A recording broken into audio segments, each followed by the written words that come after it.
You're in a line at a coffee shop, two people ahead of you, maybe 90 seconds of waiting. Your hand moves to your phone before you even decide to reach for it.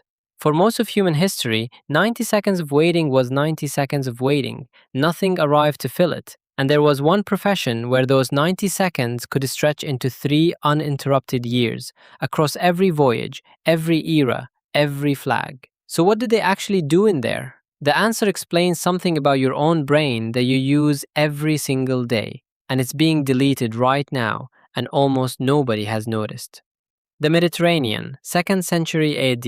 A Roman grain ship leaves Alexandria bound for Ostia, the port that feeds the city of Rome. Under favorable wind, the crossing takes about 20 days. Under unfavorable wind, closer to 50. The ship carries a crew of maybe 40 men. There's no cabin space for most of them, no privacy, no library, nothing to read even if there were. What there is, rope, sail, wood, water, sky, and other men.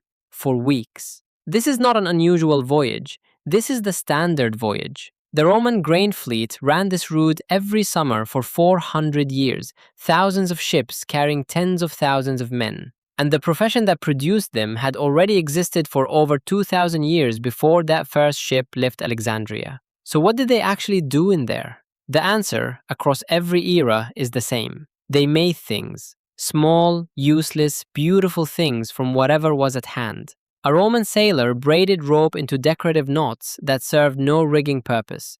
A Viking oarsman carved bone toggles for clothing that already had toggles. A merchant sailor scrimshawed a whale tooth for weeks with a piece of iron and an ink he mixed from soot and oil. Songs got written down. Journals got filled with weather no one would ever check. Tattoos got done by hand with a needle and lampblack.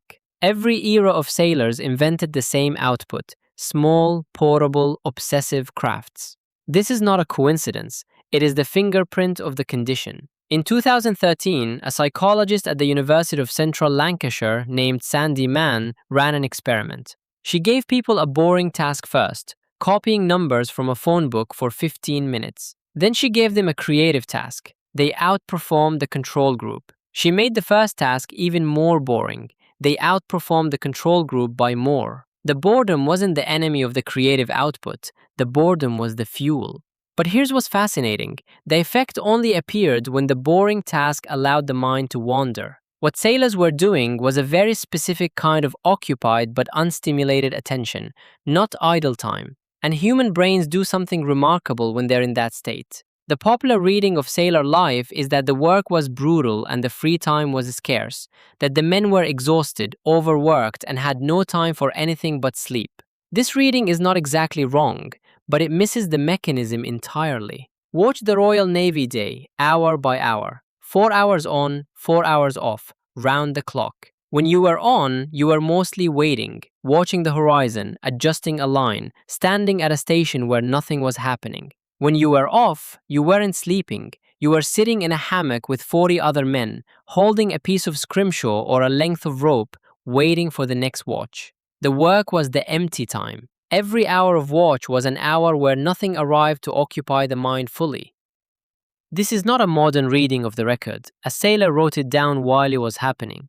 In 1834, a Harvard student named Richard Henry Dana Jr.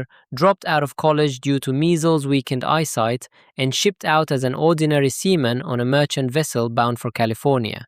He kept a journal. 6 years later, he published it as 2 Years Before the Mast. The book is famous for describing the labor. It is stranger in what it says about the space between the labor. Dana writes about days when nothing happened, weeks when nothing happened. He describes learning to make sinnet, a decorative rope braid, from an older sailor who had been doing it for 30 years. He describes lying on the deck watching clouds for hours. He describes the specific quality of thought that arrived on the third week of a passage that had not arrived in the first week. In 2001, a neuroscientist at Washington University named Marcus Reichel discovered why. When the brain is not actively focused on a task, it does not go quiet. A specific network activates. Reichel called it the default mode network. It is the network responsible for autobiographical memory, moral reasoning, imagining the future, and understanding other people's minds. It only runs when nothing else is running.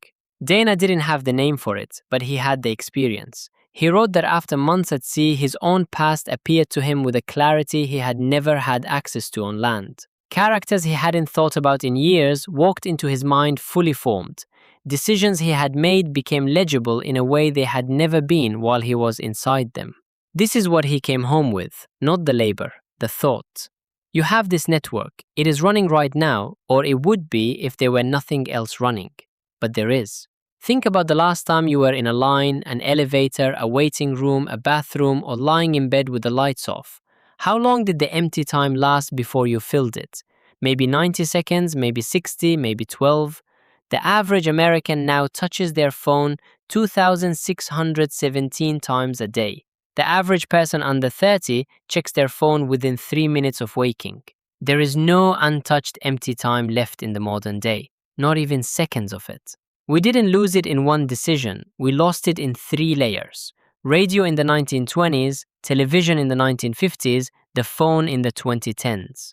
Each layer erased another reserve of the exact kind of attention Dana described, the kind the network produces when the room goes quiet. The kind that produced every shanty, every journal, every scrimshaw tooth carved with a piece of iron over 60 days at sea.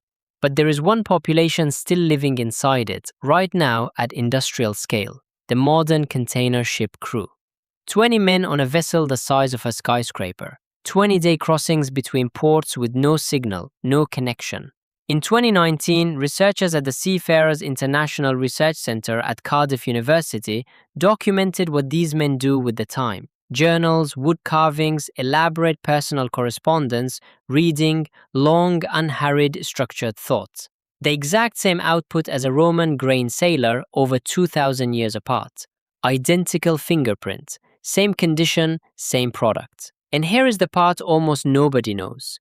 In 2022, the shipping company Maersk began rolling out Starlink terminals on its vessels. By 2024, most major shipping lines had followed. As of this year, the last industrial-scale reserve of the condition sailors lived inside for thousands of years is being wired to the signal. The final population is going online. You're in a line at a coffee shop, 2 people ahead of you, maybe 90 seconds of waiting. For thousands of years, a version of you standing in that line would have used those 90 seconds, not filled them, used them. The same network that gave Dana his third week clarity would have run quietly for a minute and a half and produced something small and unregistered that you would have carried with you into the rest of your day. Multiply that by every line, every elevator, every waiting room, every bedside minute before sleep. That is the volume of thought a human day used to contain by default. Your hand moves to your phone before you even decide to reach for it. We didn't decide to give it up. We just accepted the offer, one layer at a time. And the last people still living inside the old condition are being brought online this year. Most of us won't notice when they go.